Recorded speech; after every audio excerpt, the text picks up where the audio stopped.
ახლა კი ვისაუბრებთ იმის შესახებ, რომ ადამიანის აგებულებაც კი ისეა მოწყობილი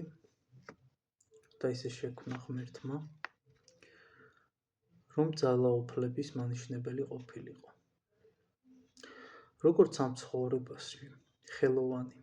იარაღს ფორმას საჭიროების და მიხედვით აძლევს, ასევე აღმატებულმა ხელოვანმა ანუ ღმერთმა ჩვენი ბუნება ერთგვარ ჭურჭლად შექმნა, გამოსადეგად სამეუფო ქმედებისა და როგორც სულიერი უპირატესობით, ასევე სხეულის აგებულებითაც ისე გაამზადა, რომ მეუფობისათვის შესაფერისი ყოფილიყო, რადგან სული პირდაპირ წარმოაჩენს მეფურობას,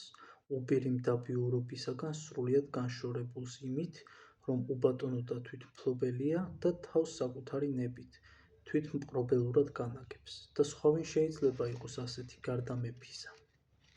ესეც რომ არ იყოს დაბადება ხატად ყოველთა მპყრობლის ბუნებისა, სხვა რა არის თუ არა ის, რომ იგი იმთავითვე სამეუფო ბუნებად იქმნა, მსგავსად ადამიანთა ჩვევისა, რომლის მიხედვითაც დამამზადებელნი ხელმწიფეთა სურათებისა, გარეგნულ შესახედაობასაც ასხავენ და ძოწეულის სამოსითაც მოსავენ მეფურ ღირსებას, რის შედეგადაც გამოსახულება ჩვეულებისამებრ მეფედ იწოდება.